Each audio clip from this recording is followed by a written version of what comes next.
Comenzamos. Muy bien, mis queridos amigos, pues muy buenas tardes. Es un honor estar con ustedes una vez más, como todos los lunes a esta hora. Y hoy nos toca, para empezar, a hacer un brevísimo repaso de no más de 3-4 minutos sobre lo que vimos acerca de las virtudes y de las dos primeras virtudes que ya se presentaron en este macro, que es el concepto de virtudes cardinales. Por virtudes cardinales vamos a entender la palabra latina original, que es cardine cardinum, que significa gozne. Dicho un poco a lo chairo de ahora, sería algo así como, ¿y tú en qué la giras? Eso significa el gozne, ¿no? En torno a lo cual das vueltas.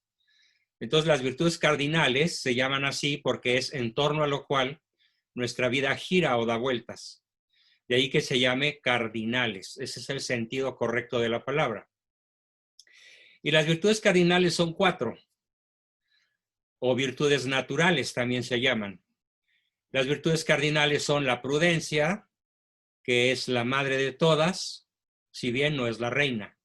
La reina es la caridad, pero la caridad no es cardinal, es teologal o sobrenatural. La prudencia, la justicia, la fortaleza y la templanza. Repasando rapidísimo lo que ya vimos, que la prudencia es, recordemos, la virtud que nos permite colocar los medios una vez propuesto el fin, colocar los medios necesarios para alcanzar el fin propuesto. Esa es la verdadera prudencia. Y se compone de varias virtudes auxiliares que rápidamente proyecto aquí. Las virtudes auxiliares de la prudencia son estas 8: memoria del pasado, inteligencia del presente. Esto de memoria del pasado se los digo para los que no les gusta la historia. Me ha sorprendido en muchos grupos diferentes que alguien escribe que la historia no le gusta. Bueno, pues entonces carece de la virtud de la memoria del pasado, que hoy en lo que voy a exponer vamos a utilizar bastante. La inteligencia del presente, que en lenguaje moderno se llama Gestalt, o concentración absoluta en lo que está ocurriendo aquí y ahora, sin distraerse. La docilidad intelectual y emotiva, que es una forma elegante de decir humildad. Sagacidad, al estilo de MacGyver, que todo lo saca de la manga y lo que no sabe lo inventa. La razón, por encima de la emoción, del corazón o de las vísceras. La providencia, que no se refiere a la divina providencia, sino que viene del latín proculvidere, que es ver a lo lejos. No se trata de ver de aquí a una fecha cercana, como podría ser el Año Nuevo, sino se trata de ver a 30, 40, 50 o más años, como cuando los romanos construían un acueducto, tanto en Segovia como un coliseo en cualquier ciudad italiana, pues pensaban en los próximos 5,000 años y ahí están todavía funcionando. La circunspección o vista camaleónica, que consiste exactamente en lo contrario de la mirada de la mula, a la cual le ponen ciertos parches en los ojos para que nada más vea para adelante y no se distraiga. Es algo en lo que nunca voy a insistir suficientemente. Necesitamos, en función de nuestra misión, una vista camaleónica. Esto es, ver la esfera desde el centro y verla por dentro en toda su dimensión, sin descuidar absolutamente ningún aspecto. Circunspección y cautela o precaución. En una misión como la que nos hemos propuesto, carecer de cautela o precaución puede dar al traste con la misión misma, por ser precipitado, por ser no cauteloso, por ser arrebatado o por no pensar las consecuencias de lo que decimos o hacemos, o de lo que no decimos o no hacemos. Después también vimos ya la virtud de la justicia, que consiste básicamente en apartarse del mal, en dar a cada quien lo que le corresponde, pero sobre todo en hacer el bien a escala óptima o máxima, de tal manera que la persona justa no es la que dice no mato, no robo, no me corrompo. No, eso es mediocridad. La persona verdaderamente justa es aquella que hace el máximo bien posible a su alcance, en grado de excelencia o de posibilidad optimizada. Sus partes potenciales, que las expliqué en una sesión pasada, pues son la piedad, la gratitud, la fidelidad en las promesas, la afabilidad, que está en las palabras adecuadas, propias, corteses, incluso dulces, la observancia u obediencia de la ley, la equidad o epiqueia, que consiste en apartarse de la letra escrita, pero conservando el espíritu de la ley. Como dicen los viejos juristas franceses, l'esprit de loi. La veracidad, o decir siempre la verdad, al menos la que pensamos sinceramente que es la verdad. La sinceridad, la simplicidad, la justicia social, justicia internacional y la justicia vindicativa, como sería, por ejemplo, el que nadie se escape por ningún motivo a las consecuencias de sus acciones. Y hoy vamos a ver una virtud formidable, extraordinaria, que es precisamente la virtud de la fortaleza. La virtud de la fortaleza. Voy a mover esto para que se vea en toda su fuerza la pantalla, en toda su amplitud. Bueno, pues la virtud de la fortaleza es la virtud que sostiene o entusiasma al apetito irascible, lo que también se llega a llamar la santa cólera o la santa indignación. El apetito irascible, voy a detenerme en este concepto, lo define Aristóteles de una manera magistral, cuando dice que cualquiera se puede enojar en cualquier momento, por cualquier motivo y con cualquier persona. Y eso, dice él, es un vicio y es una debilidad. Solo los débiles se enfurecen con facilidad.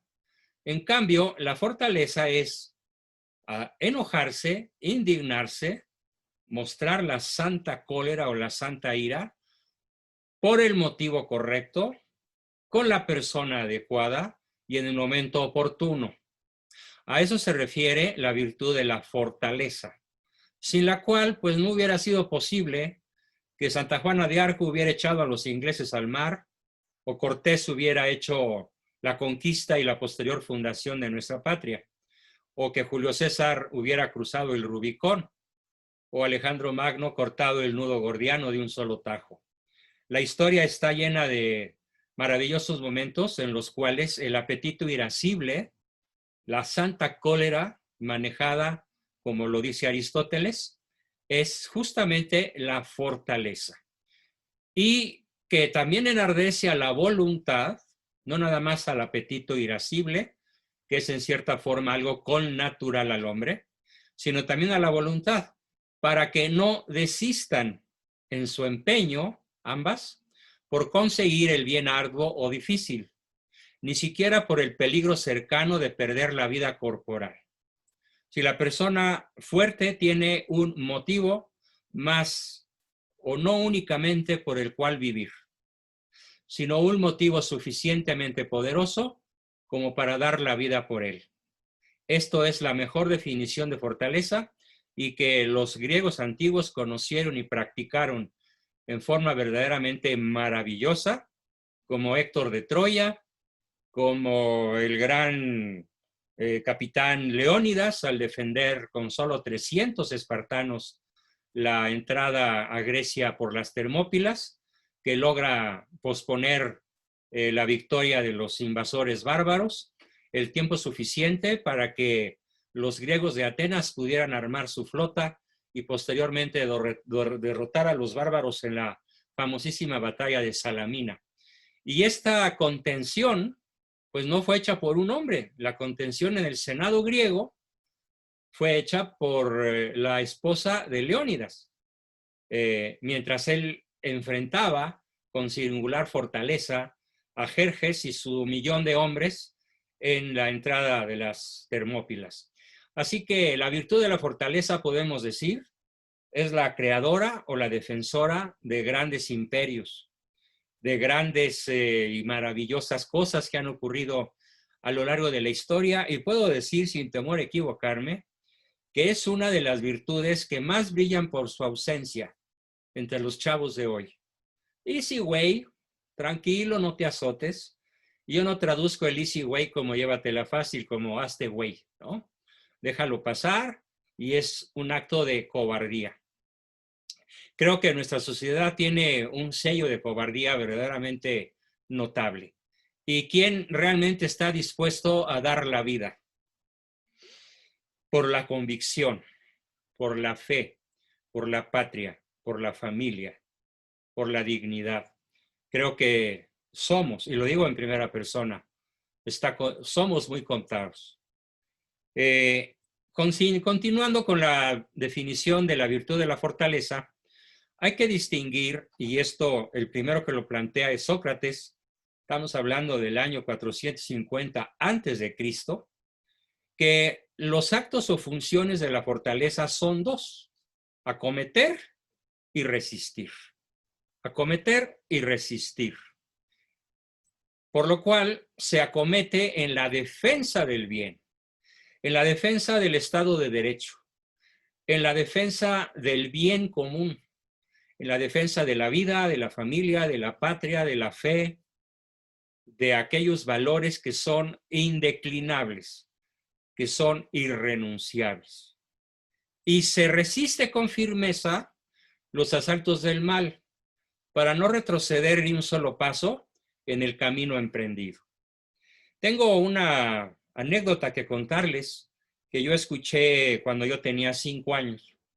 La escuché por primera vez de boca de mi padre y se me quedó tan grabado ese pasaje de su vida que a la fecha me acompaña y como quisiera que todos lo hiciéramos nuestro. La anécdota se refiere, y me refiero precisamente a estos dos actos de la fortaleza.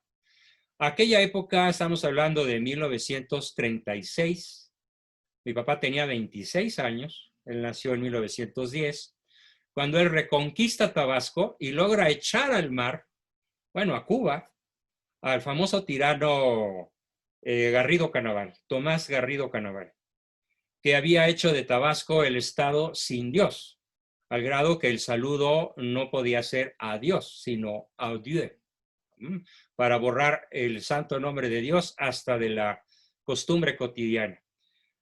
La historia de cómo logra mi padre tomar la plaza de Villahermosa es justamente a lo que me voy a referir, como un ejemplo maravilloso de lo que es la fortaleza.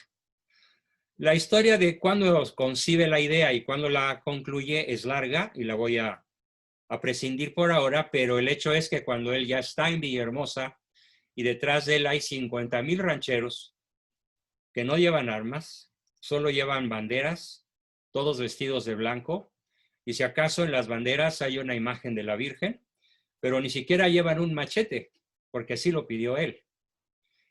Y al llegar a la plaza principal de Villahermosa, las fuerzas federales, al servicio del tirano Tomás Garrido Canaval, marcan alto ahí o se mueren. Y mi padre dice, adelante. Y la balacera comienza. Lo sigue la multitud, sin dudar, y caen 16 muertos a su lado. Él recuerda cómo las balas le silbaban por las orejas. Hizo un acto de contrición y siguió. Del lugar donde las tropas federales marcan el alto hasta donde está el jefe, el general federal, había unos 200 metros. Llega donde está el general, le quita la pistola que tiene amartillada, se la pone en el estómago y le dice, ordene el alto el fuego o ahora el que se va a morir es usted. Inmediatamente el general, alto, alto el fuego, alto el fuego. Y tomó Villahermosa, mi padre, con 50,000 rancheros desarmados. Y libraron al estado de Tomás Garrido Canaval. Tuvo que intervenir el presidente, que por entonces era Lázaro Cárdenas, el abuelo del chamaco este depredador que anda por ahí, y logró, mediante una firmeza absoluta, exigió la deportación del tirano. Y tuvo el presidente Cárdenas que proporcionar una avioneta en la cual se fue Tomás Garrido Canaval con sus huesos a Cuba y ahí se murió años después. Esto es una anécdota que yo quisiera que todos tuvieran muy presente para poder acometer y resistir, con peligro de la propia vida, cualquier epopeya, hazaña que nos podamos proponer. Así que la acometividad, quiero que se imaginen todos un tigre. El tigre es el animal más acometivo de la creación, uno como el tigre.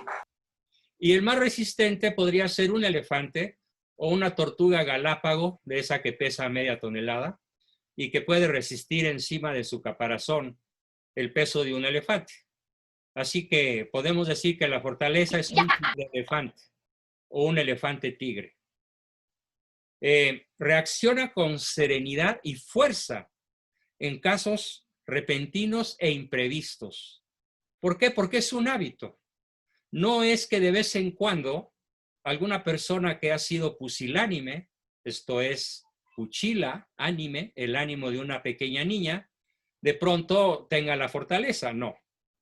Para adquirir esta virtud se requiere, como en todas, una larga y constante práctica, en la cual de manera habitual se van a estar enfrentando las grandes dificultades de la vida con serenidad y fuerza, y sobre todo en los casos repentinos e imprevistos. En el mundo actual, el fuerte, el que tiene esta virtud, está dispuesto a ciertas formas de sacrificio por sus convicciones éticas. Y puedo añadir, aunque no esté aquí en la lámina, que hoy en día ser cristiano y proclamarlo causa una inevitable persecución de los medios, de los poderosos, de los corruptos o de los simplemente políticamente correctos, que es una especie a la cual yo desprecio en primer lugar.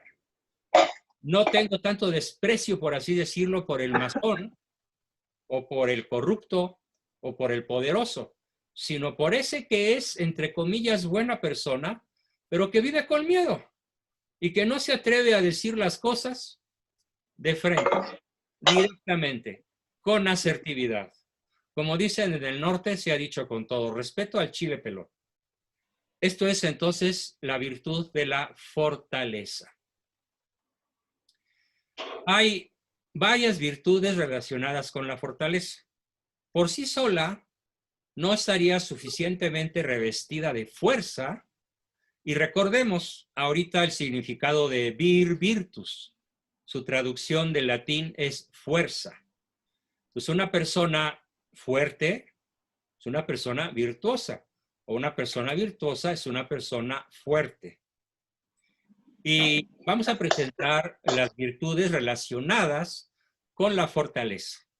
Y posiblemente me dé el tiempo suficiente para contar algunas anécdotas relacionadas a lo largo de la historia universal y también de México, aunque aquí encontramos pocas, con la primer virtud directamente relacionada con la fortaleza, que es la magnanimidad, la cual es una virtud que nos lleva a realizar grandes obras con prontitud de ánimo y confianza en el fin, espléndidas y dignas de admiración por su variada clase de virtudes. Cuenta la historia, para que fijen esa imagen, que en una ocasión Alejandro Magno, o Alejandro el Magnánimo, que fue el emperador del mundo conocido en su época, allá más o menos 3 siglos antes de Cristo, que entra a una ciudad a la cual derrota militarmente, con la siempre famosa consigna que él tenía: el absoluto respeto por la vida de los niños y las mujeres y los combatientes rendidos, adversarios. Y entonces en una de esas, en su desfile triunfal al Palacio Real de aquel reino, se le acerca a alguien vestido de harapos que parece un mendigo y le pide: Su Majestad, don Alejandro Magno, le ruego en su grandeza que me conceda un vaso con agua para no morir de sed. Y Alejandro le pregunta: ¿y tú quién eres? Ah, pues yo soy Su Majestad, el rey vencido, ese a quien usted acaba de derrotar en buena lid. Y Alejandro llama a sus asistentes y les pide que laven, limpien, bañen, perfumen y vistan al rey vencido y le den no solamente un vaso con agua, sino le regresen el trono de su reino, eso sí, ya sujeto al tributo de Atenas. Y entonces este rey todo asombrado le pregunta, ¿y cómo es que tú me regresas mi reino si yo nada más te pedí un vaso con agua? Y Alejandro le contesta, pues mira, tú eres un rey vencido, pero eres una persona digna y yo te trato como lo que soy, Alejandro el Magnánimo. Esta virtud, si alguno de ustedes conoce a una persona así, pues, oh sorpresa maravillosa. La magnanimidad podemos decir que está prácticamente borrada de la faz de la tierra. Claro, debe por ahí andar alguna persona magnánima que no conocemos, y si alguno de nosotros conoce a alguien, pues afortunado él, porque las grandes hazañas no se pueden hacer con rencor, con venganza, con coraje, con ánimo vengativo. Se tiene que hacer, incluso en la victoria, con magnanimidad, por grande que haya sido el esfuerzo y carísima incluso la victoria. La segunda virtud relacionada con la fortaleza es la magnificencia. A diferencia de la magnanimidad que está en el alma, como Mahatma Gandhi, Mahatma el Magnánimo, por supuesto, a muchos siglos de distancia respecto de Alejandro, y pasando por multitud de personajes magnánimos, como el mismísimo Cortés, por ejemplo, tenemos la magnificencia, que es la que nos inclina a emprender obras materiales espléndidas y difíciles de ejecutar, sin arredrarse ante la magnitud del trabajo o de los grandes gastos que sea necesario invertir. Por supuesto, en todos los momentos históricos de la humanidad hay obras magníficas, hechas con magnificencia. La nuestra, la que nos hayamos propuesto, tiene que tener este rasgo, su magnificencia, ¿sí? Su grandiosidad. No solo la magnanimidad de alma grande, Mahatma Gandhi, Alejandro Magno, sino su grandeza visible. En calidad, en cantidad, en oportunidad, en fuerza, en eficiencia, en oportunidad, en alegría al hacerlo. Todo eso sería la magnificencia. La tercera virtud relacionada con la fortaleza es la más difícil dentro de todas las virtudes de la fortaleza, y es la paciencia, que es la virtud que nos permite resistir las dificultades causadas por los males presentes para soportar la tristeza que provocan los grandes infortunios actuales. Por ahí circula algún mal chiste que yo también escuché muy pequeño, cuando había por ahí algún santo que le decía a nuestro Señor Jesucristo, Señor, hazme paciente, por favor, pero ya. Pues no, eso no es paciencia. La paciencia es justamente esto.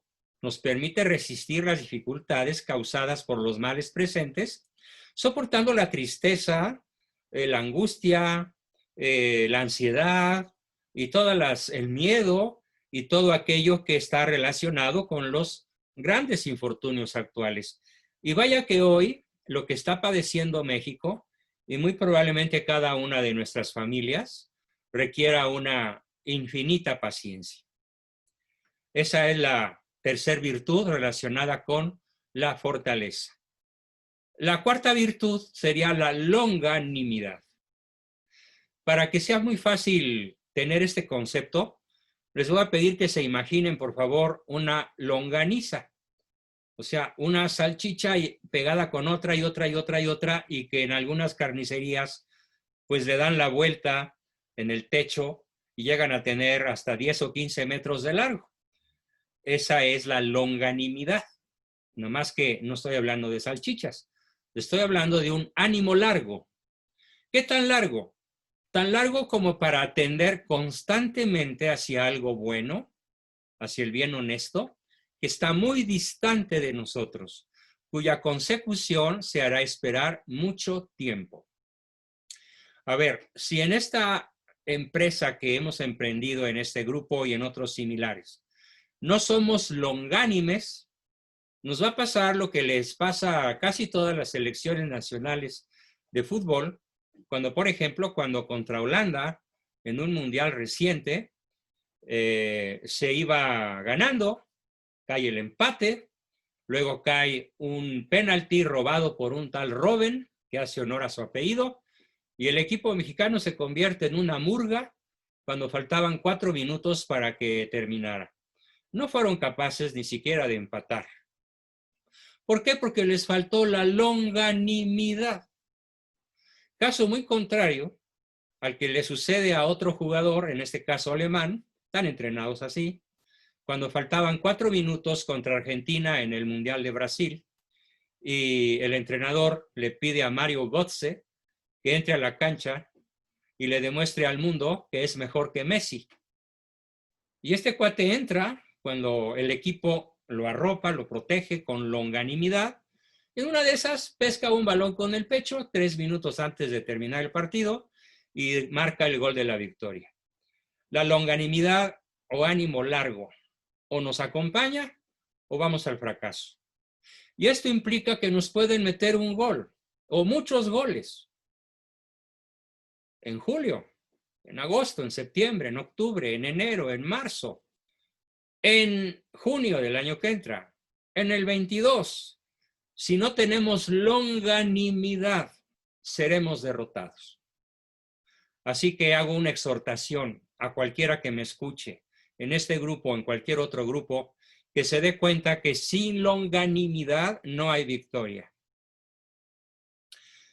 Imagínense, por favor, y este es posiblemente el ejemplo más maravilloso que nos dan los héroes actuales.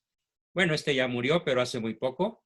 Me refiero a Nelson Mandela, que se pasa 28 años en la cárcel, resistiendo temperaturas de más 45 grados centígrados en el día en el verano y menos 15 grados centígrados en la noche, en las peores condiciones de alimentación y de maltrato, y que resiste 28 años hasta que logra, sin abandonar su misión, ser electo como el máximo gobernante de Sudáfrica, como el presidente de Sudáfrica.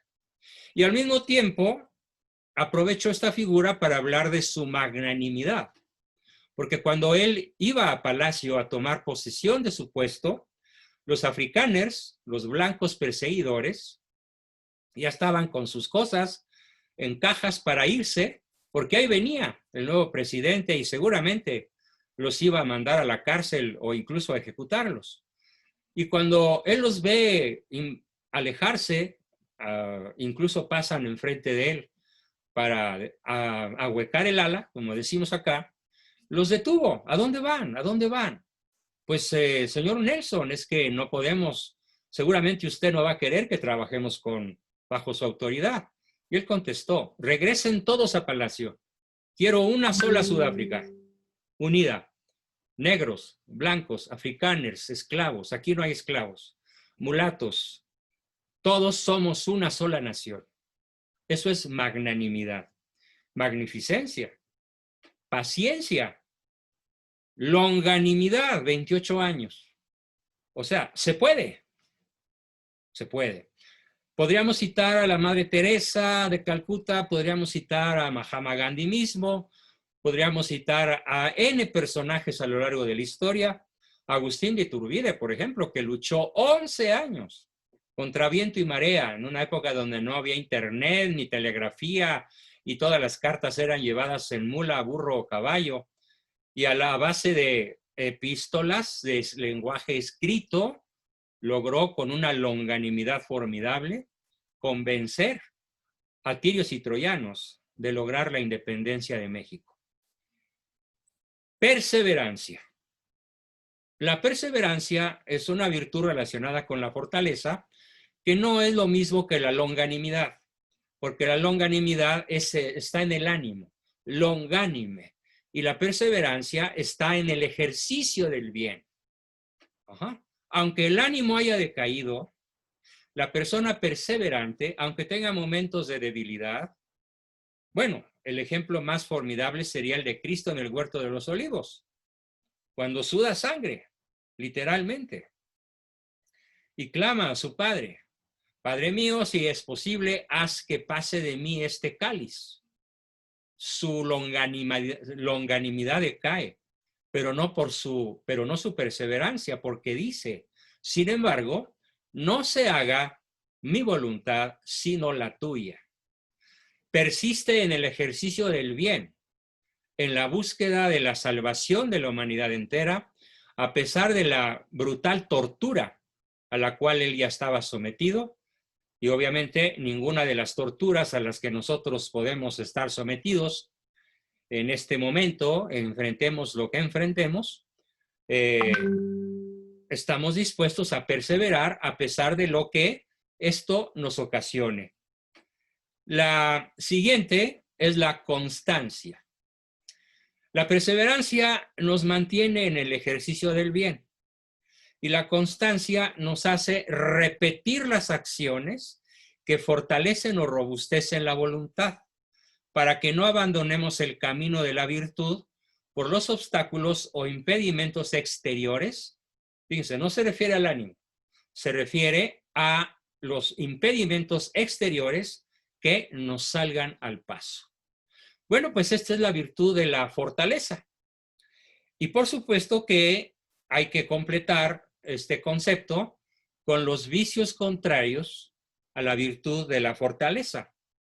Que si me preguntan a mí como psicoterapeuta con 58 años casi ya de experiencia, los cumpliré este 8 de diciembre, ¿qué es lo que observo desde esos más de medio siglo que ya tengo trabajando en la línea de entrenador de virtudes?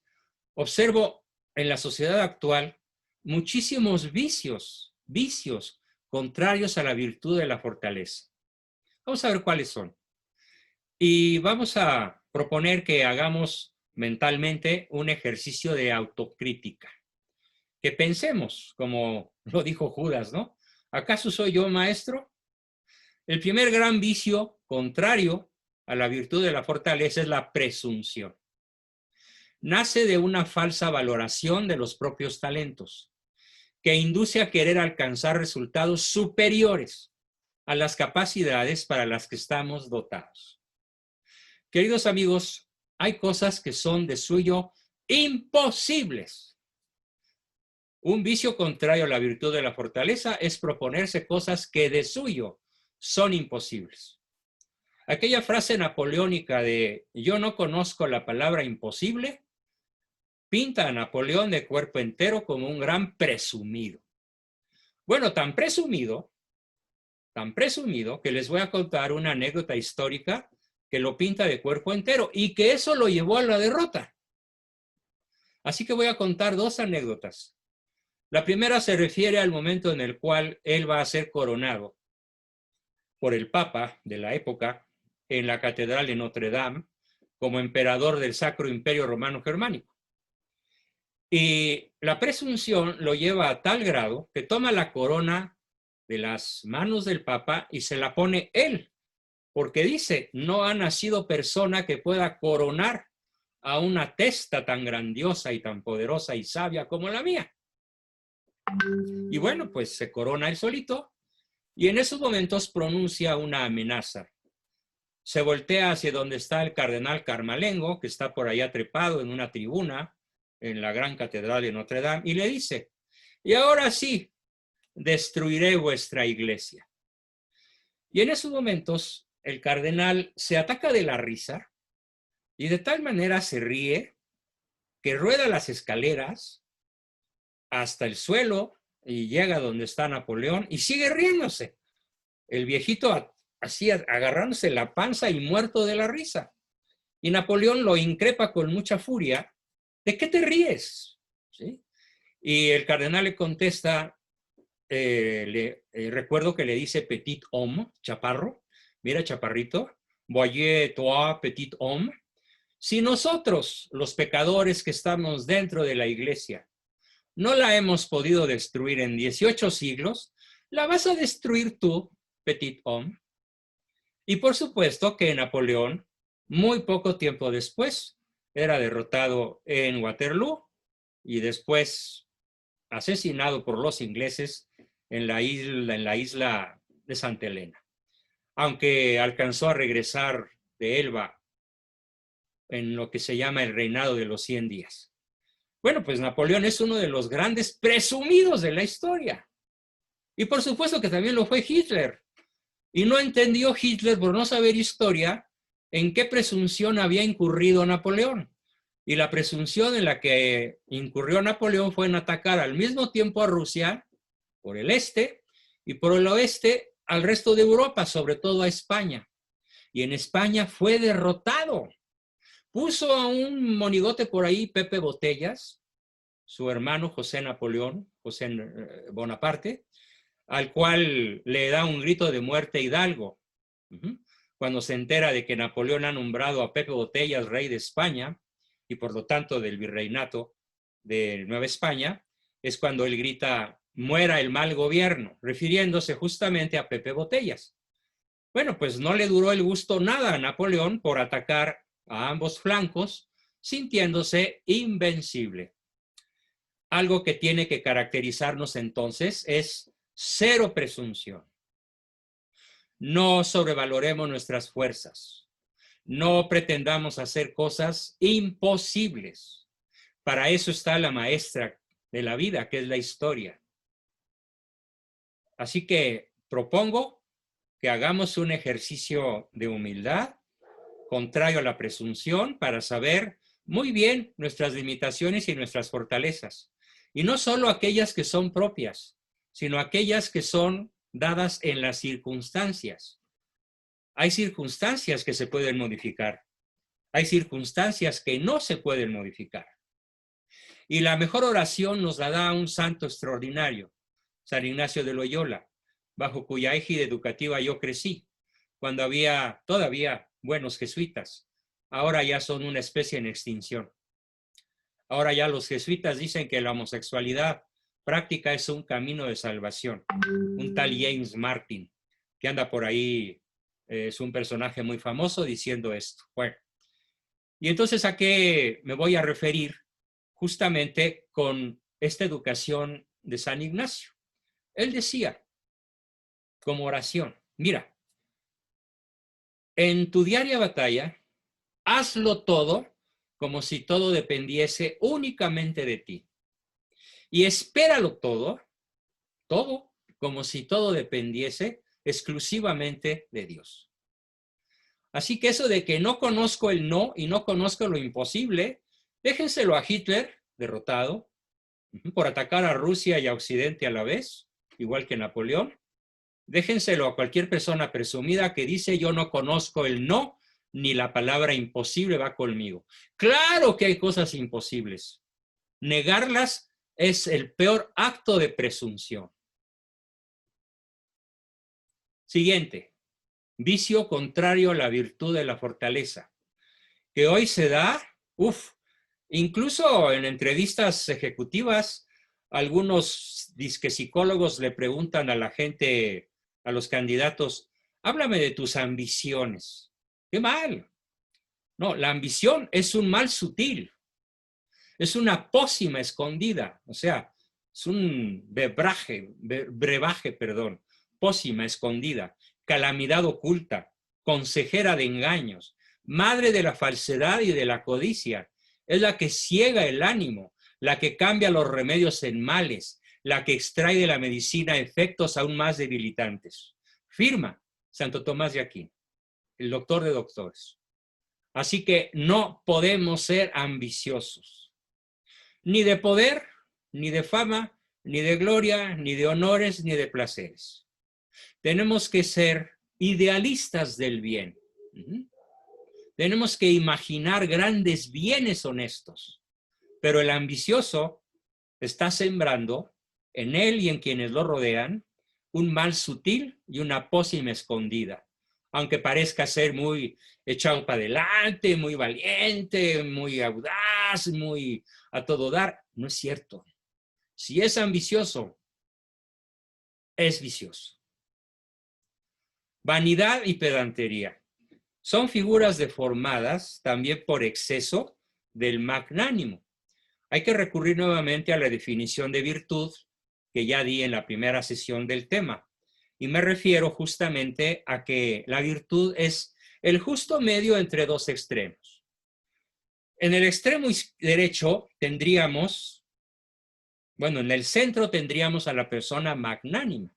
Y en su exageración tenemos al vanidoso y al pedante. Y en el lado izquierdo tendríamos al vanidoso que nada más quiere celebridad. O incluso al cobarde. Entonces vamos a tener que buscar el justo medio de ser magnánimo y magnificente, pero no vanidoso ni pedante. No, yo no conozco la derrota. No, somos invencibles. No, a mí esto me hace lo que el viento a Juárez. Mentira podrida, mis polainas. Eso no es verdad. Siguiente vicio, contrario a la virtud de la fortaleza, la vanagloria, la autosuficiencia. Yo puedo solo. No es cierto. Una de las cosas que yo más pido como seleccionador de grandes ejecutivos, no voy a dar nombres comerciales, pero puedo decir, sin ánimo de presumir, simplemente está en mi historia profesional, que las principales empresas del país me tuve la maravillosa oportunidad de ser el reclutador, el seleccionador y después el entrenador de grandes personajes, de grandes CEOs, para empresas formidables. Y lo primero que yo les preguntaba era, oye, ¿y tú lo puedes hacer solito? Pues claro que sí. En mi cabeza ya estaba pelas. Y en cambio, 1 de cada 10 me contestaban, no, yo solo no puedo. Necesito un equipo de alto desempeño. Y si en ese equipo hay personas más brillantes que yo, podré. Así que olvídense de la autosuficiencia. Nadie en este planeta es autosuficiente. Los grandes inventores, los grandes genios, los grandes descubridores, podríamos citar de corrido un verdadero montón. Desde los grandes descubridores en la ciencia, como Leonardo da Vinci, que diseñó la primera máquina voladora, pues no la hizo solo. Tenía asistentes de altísimo nivel y capacidad en matemáticas, en física, en química, no se diga Miguel Ángel, Lavoisier, George Stephenson, el gran explorador Livingstone, el mismísimo Hernán Cortés. ¿Cómo hizo la conquista de México? Sin la participación vibrante de aquella maravillosa, extraordinaria muchacha, la Malinche. Y sin la entrada al ejército de Cortés, de toda la tribu tlaxcalteca, zempoalteca y otras muchas que odiaban a los aztecas después de 3 siglos de ser engordados, sacrificados y devorados, sin la participación de un formidable equipo guerrero, México no existiría. No fue obra de Cortés ni de 300 españoles. Por eso los historiadores no oficiales decimos, la conquista la hizo el indígena.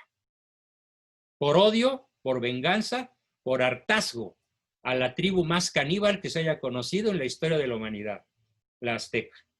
Así que olvidémonos entonces de la autosuficiencia y por supuesto que también de la hipocresía, de hablar detrás de hablar mal de alguien. Si vas a decir algo de alguien y no está presente, que sea lo bueno. Y si tienes que decir algo malo de él, procura que si se entera, lo sepa, pero no hagas críticas que no estén sustentadas. Pertinacia. La pertinacia, y aquí sí puedo referirme a una persona que todos conocemos y que en cierta forma todos odiamos o despreciamos, y posiblemente los más virtuosos de nosotros lo tengamos en nuestras oraciones cotidianas. Por mucho trabajo yo lo tengo, y me refiero a malo, a Manuel Andrés López Obrador. Hay que entender que el Señor ha sido descrito como tenaz, falso, como constante, falso, como perseverante, falso. No, lo suyo no es una virtud, es un vicio contrario a la fortaleza que se llama pertinacia, que consiste en la tosudez, en la permanente adhesión al error. Como ese que dice, Los cocodrilos no vuelan, no vuelan alto, pero sí vuelan bajito y lo sostiene. A como dé lugar, creo que pocos personajes conocemos en la historia mundial tan necio, obstinado, pertinaz y contumaz como Malo. Se niega a aceptar cualquier opinión que pudiera ser objetivamente mejor que la suya. Hoy en la mañana veía yo un trágico video en donde él está discutiendo con una muchacha joven, guapa, inteligente, que le reclama el por qué le quitaron su computadora en la Secretaría de Economía. Y Malo contesta, ¿para qué quieres una computadora si hay muchas formas de hacer las cosas mejor que cualquier computadora? Bueno, este video yo creo que va a ser de los que más vergüenza cause en el mundo inteligente que hoy está en el planeta entero, al ver qué clase de gobernante tenemos ahí. Claro, por la pertinacia, la terquedad y la necedad de 33 millones de chairos analfabestias que siguen obcecados, la mayoría de ellos, en sus ideas y que sacarles de la cabeza que este señor nos va a llevar, nos está llevando al desastre, es algo verdaderamente difícil porque son pertinaces en el error. Se niegan a aceptar una mejor opinión, aunque se las expliques con manzanitas y quede más claro que el agua potable. Discordia, vicio contrario a la virtud de la fortaleza. El ejemplo nos lo da nuevamente Malo. Hay por ahí un poeta, Gabriel Said, que escribió un libro que se llama El poeta del insulto y hace la relación de las aproximadamente 400 palabras soeces de insultos que ha proferido este hombre a lo largo de los últimos 6, 7 o 15 años, pero sobre todo ahora que está en la pejidencia. La discordia, divide y vencerás, echa a unos contra otros, haz pelear a los fifís contra el pueblo bueno, a los neoliberales y conservadores contra nosotros que somos honestos y que no somos como antes. Eso es la discordia. Posiblemente vaya a pasar a la historia como el personaje, iba a decir mexicano, no lo es, como el personaje que más ha dividido y polarizado a la nación, por el vicio de generar discordia, en vez de generar unidad. Disputa. La disputa también propia de él, que pelea por motivos irracionales, como quitar las energías limpias, es irracional. Como intentar que se siga moviendo la electricidad con carbón y con combustóleo, es irracional y disputa y se echa sobre las empresas de energías limpias y dice que las va a demandar porque son una bola de corruptos y no ofrece pruebas, porque no las hay. Y ya se dijo en una noticia de hoy y de ayer que la energía que produce la CFE actualmente es muchísimo más cara que la que pueden producir las empresas privadas ya en este momento y no digamos a futuro. Pero se la va a pasar disputando de aquí a que Diosito nos haga el favor de llevárselo. A veces mi oración es, Señor, ¿te lo llevas o te lo mando? Perdón. Desobediencia. ¡Al diablo las instituciones! Cuando se rechaza el mandato de los superiores. Y ahí viene con toda su fuerza contra el INE, contra quien se le ponga enfrente, a desobedecer no solo las leyes, sino el espíritu de la ley. No solo las leyes escritas por los hombres, sino la ley natural contra la vida. Claro, con sus sicarios, palabra que él usó, con el favor de sus sicarios, Marcelo Ebriard, Sánchez Loba, etcétera. La lista es larguísima, que tiene a todos listos para desobedecer la ley natural y destruir los 3 derechos fundamentales de todo ser humano, en desobediencia a la ley natural. Derecho a la vida, derecho a la libertad y derecho a la propiedad privada. Todos sus proyectos van en orden a desobedecer la ley. Así que de mano de Sócrates, Aristóteles, Santo Tomás de Aquino, Jacques Maritain, Bernard Lonergan y todos los grandes cerebros de la historia, declaro que este señor, como lo dije en mi diagnóstico, no está demente, no está esquizofrénico, no está estúpido, simplemente es un vicioso perverso, con todo estado de lucidez mental. Y otro vicio contrario a la fortaleza es la pusilanimidad. La palabra pusilanimidad viene del latín puchila, que significa pequeña niña menor de 5 años, y ánimo. Entonces, traducida de manera libre al castellano, sería el ánimo de una chiquilla frente a un guerrero armado, poderoso y adulto. ¿Qué es la pusilanimidad?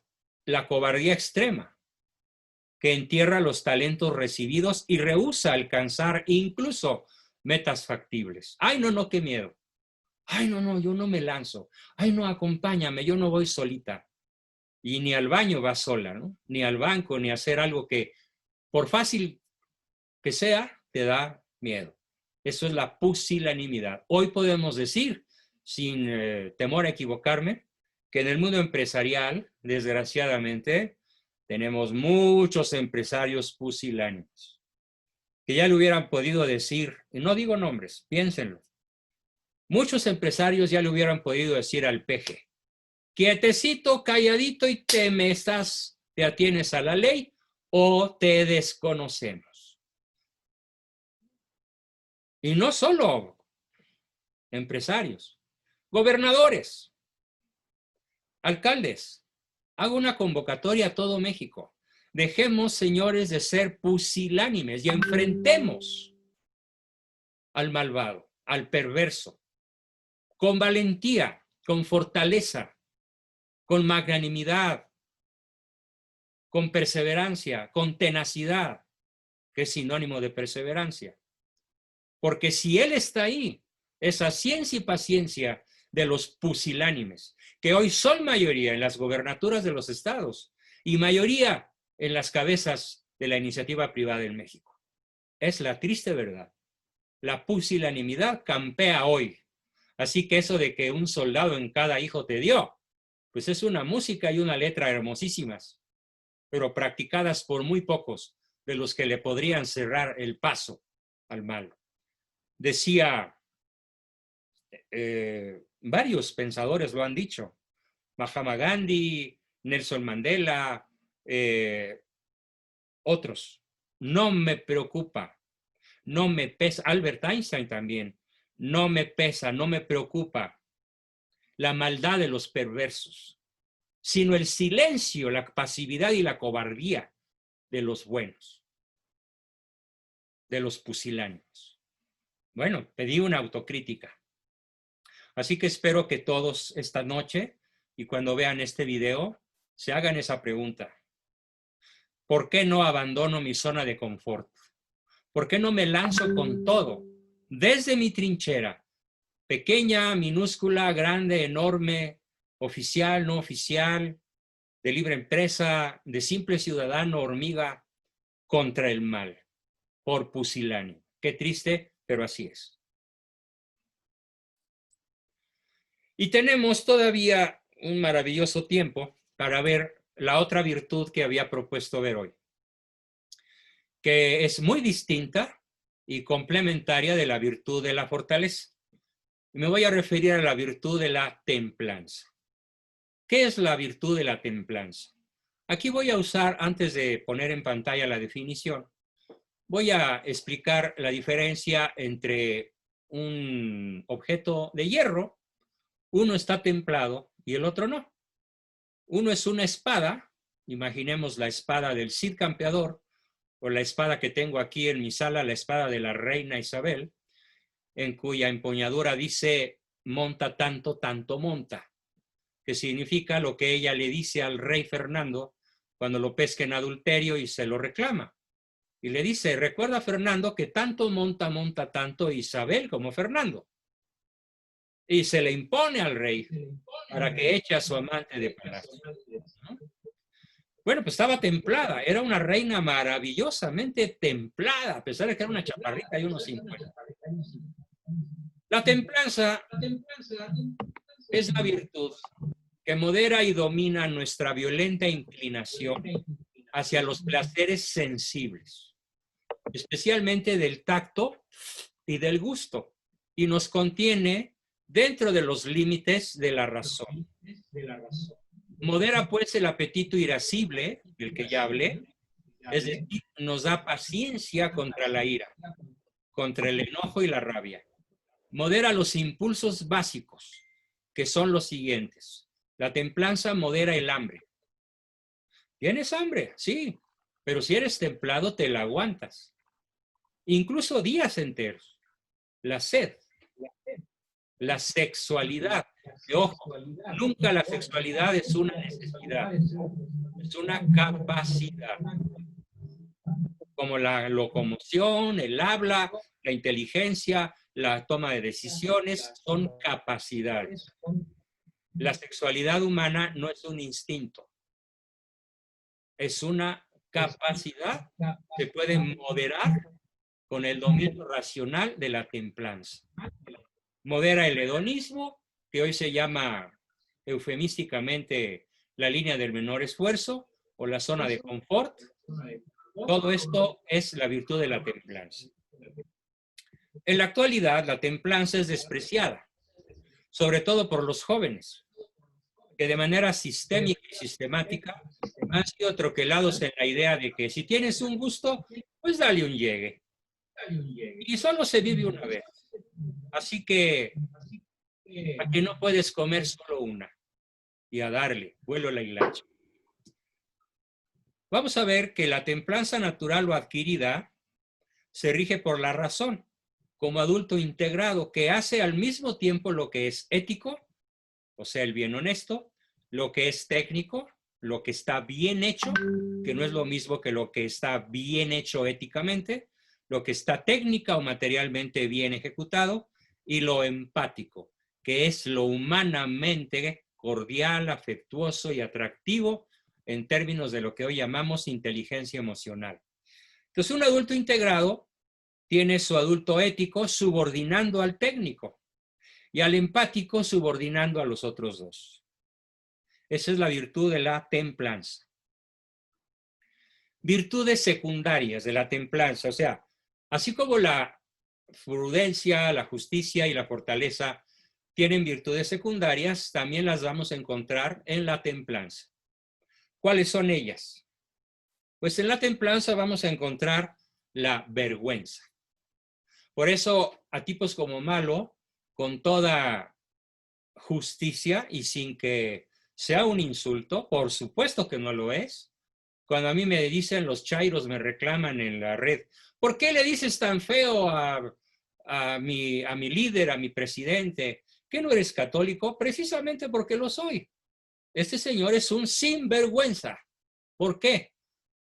Porque no tiene esa pasión laudable que nos hace temer el oprobio. A él el oprobio le vale gorro, le vale una pura y dos con sal, le vale un rábano ser el ludibrio, la burla de todo el planeta entero, y le vale un cacahuate la confusión que se sigue de haber cometido una torpeza moral. Hoy dijo algo que sí de plano me costó mucho trabajo contener la furia. Dijo, yo no soy un cuentamuertos. En lugar de decir mi sentido pésame y mi reconocimiento a que me la he pasado contradiciendo al señor López-Gatell y que no hemos dado un manejo inteligente, racional y científico a la pandemia. Ah, no, como no tiene vergüenza, simplemente dice, yo no soy un cuentamuertos. Brutal. Honestidad. La honestidad es una virtud secundaria de la templanza, que es el amor al decoro natural, que proviene de la práctica de toda virtud. Esto es un concepto hermosísimo. ¿Qué quiere decir esto? Que en toda virtud está la honestidad. Y en todo vicio, de los más de 300 que hay, brilla la honestidad, pero por su ausencia. Es el amor al decoro natural que proviene de la práctica de toda virtud. la honestidad. Así que imagínense si este señor tiene la desvergüenza de hablar de que ya no hay corrupción, cuando hombre por hombre, letra por letra, persona por persona, podemos demostrar que no hay títere con cabeza en su gabinete que pueda llamarse honesto. Abstinencia. La templanza practica la abstinencia, que es la inclinación a usar moderadamente de los alimentos corporales según el dictamen de la recta razón. La abstinencia pues se refiere a la bebida y a la comida, a todo lo que entra por la boca. La sobriedad, virtud de la templanza, es la virtud que tiene por objeto moderar, de acuerdo con la razón, el uso de bebidas embriagantes. Tenemos también la modestia, virtud de la templanza. Nos inclina a comportarnos dentro de los justos límites que corresponden al estado, ingenio y fortuna de cada quien. Bueno, vamos a ver cómo el señor al que me refería se refiere a la modestia. No, pues basta un par de zapatos raídos y unos pantalones, ¿y para qué quieres más? Eso no es modestia. Eso es no comprender que la modestia puede estar en una reina hermosamente ataviada, en una mujer atractiva, llena de gracia y de belleza, sin caer en la cursilería o en la resbalosidad, sino en la modestia. La modestia no está ligada, no está reñida con la estética ni con la belleza. Justamente la verdadera modestia es hermosa y la verdadera hermosura es modesta. La humildad. Vendría siendo la humildad la principal virtud de la templanza, la principal virtud secundaria de la templanza, la que más la sostiene. La humildad modera el desordenado apetito de la propia excelencia. ¿Quién como yo? Nosotros no somos como aquellos. Nosotros sí somos honestos. Nosotros sí somos transparentes. Vaya humildad. Es el fundamento de toda profesión. La humildad facilita la búsqueda y el amor por la verdad. ¿Por qué? Porque el humilde sabe que no sabe. Y este señor es todo lo contrario de humilde porque ni siquiera sabe que no sabe. Hay 4 niveles de ignorancia. El nivel 4 se llama ignorancia invencible, inconsciente, que puede ser culpable o inocente. En el siguiente nivel, la persona ya está en un nivel de ignorancia consciente. Ya sabe que no sabe, mitad de la sabiduría. En el siguiente nivel ya sabe que sabe y empieza a hacerlo. Y en el nivel 1 más alto ya es automático el ejercicio de la humildad y de cualquier otra virtud. Entonces la humildad facilita la búsqueda y el amor por la verdad. Facilita el ser razonable. Facilita el sentido común, que hoy es el menos común de los sentidos. Facilita la colaboración. Si esto fuera una virtud de la 4T, nadie le habría renunciado, porque todos querríamos colaborar con él. Y destruye la simple convivencia, como hoy se demuestra en la brutal polarización en la que estamos sumergidos los mexicanos. Es lo opuesto a la soberbia, al orgullo y a la vanidad. ¿Sabe reconocer las propias cualidades? Sí. A ver, ser humilde. El otro día en un grupo X lancé mi currículum y alguien me criticó, ¿para qué pones tu currículum si los títulos no te hacen mejor persona? Y dije, no, yo no pretendo que porque tengo estos conocimientos sea yo mejor persona, porque los conocimientos no nos hacen mejores personas, solo las virtudes. Acuérdense de la definición. Virtud es el hábito que perfecciona a la persona en cuanto tal. Podemos hablar de lo que los griegos llegaron a saber muy bien, que los principales sabios de Grecia fueron los más perversos. Ser conocedor de muchas cosas no te hace virtuoso, pero conocer lo que sabes y utilizarlo para el bien ajeno y decirlo y reconocerlo ante otros y ante uno mismo, es humildad. La humildad conoce y reconoce las debilidades, sí, pero algo que dice la sabiduría griega desde Sócrates, hace 2450 años. La humildad también está hecha del conocimiento de los talentos, habilidades, virtudes, valores, etcétera, de cada cual. Cada cual se conoce. Por ellos decían, ¿cuál es la principal conseja, el principal proverbio de la cultura filosófica griega y romana? Nocete ipsum, conócete a ti mismo. Porque si te conoces bien a ti mismo, sabes de qué estás hecho, sabes de hasta dónde eres capaz, de qué no eres capaz, de qué sí eres capaz, más que otros o menos que otros. Por ahí empieza el verdadero sentido de la humildad. Conocerse a sí mismo y conocer tanto las fortalezas como las debilidades. No es humilde el que dice, ay, yo no sé, ay, yo no puedo, ay, no, no, a mí pásame por alto, no, conmigo no cuentes. ¿Por qué? Pues porque, no, yo soy bastante tontito, no, no puedo. No, ese señor está buscando, o esa persona está buscando lo que decía hace un momento, la comodidad que da la línea del menor esfuerzo o la pusilanimidad. Saber reconocer pues las propias cualidades, pero sobre todo el humilde sabe reconocer las cualidades ajenas. Evita sobrevalorar las propias. Y finalmente, la humildad nos lleva a ponerlas siempre al servicio del prójimo. Algo que hasta en las películas que se basan en cuentos como el del Hombre Araña, que invariablemente las 4 que he visto de él terminan con una frase. Cuando la chica bonita de la que se enamoró le dice, ¿y por qué no te vienes conmigo? Y él contesta, no me puedo ir contigo ni me puedo casar contigo porque tengo varios dones y a todo gran don se sigue una gran responsabilidad. Y se queda solo para seguir con su misión. Y es un cuento. Tenemos la modestia corporal como parte fundamental de la templanza, que nos inclina a guardar el debido decoro en los gestos, vestimenta y movimientos corporales. Modestia corporal. O sea, ni monja del siglo XIII con toda tapada hasta las orejas, o como andan las mujeres orientales, sobre todo las islámicas, ni el desparpajo con el cual ahora a veces resulta difícil distinguir si es una ama de casa o trabaja por ahí.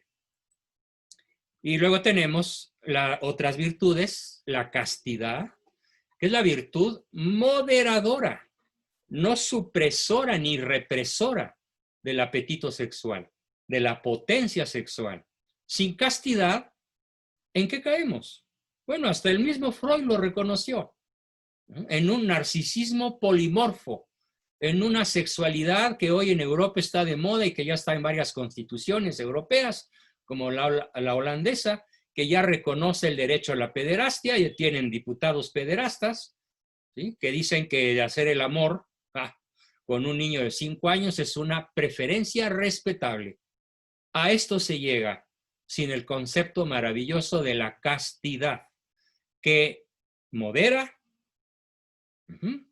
controla, conforme a la recta razón, el apetito o potencia sexual.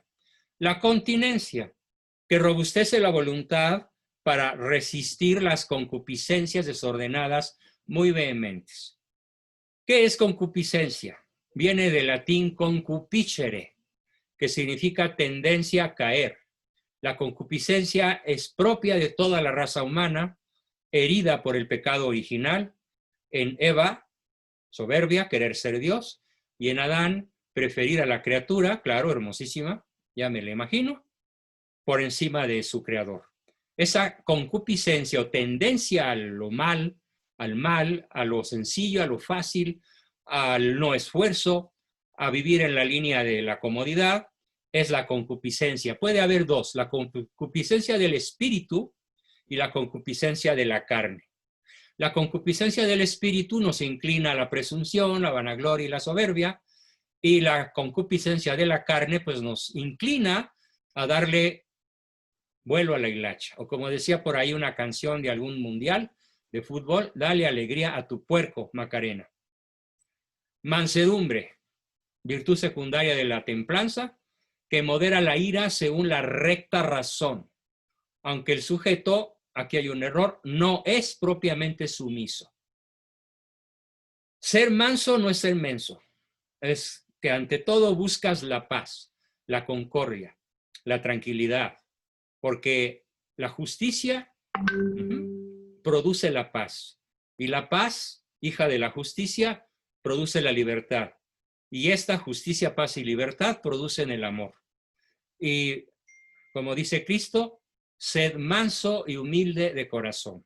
La mansedumbre es uno de los principales rasgos del verdadero cristiano, pero no se riñe con la bravura de una Isabel la católica, de una Juana de Arco, de una Isabel de Hungría y de tantas heroínas que fueron a su vez guerreras en la defensa del bien y la verdad.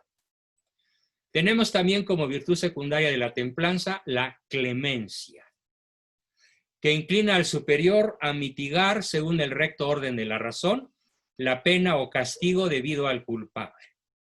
Es cuando, pues, el levantar la pena de muerte a un reo, esto se da la pena de muerte en Estados Unidos, bueno, pues si le toca a un gobernador o un presidente con la virtud de la clemencia, este gobernante analizaría si no se hace peligrar el bien común por soltar o perdonarle la vida a un reo convicto y confeso que según sus leyes merezca la pena de muerte.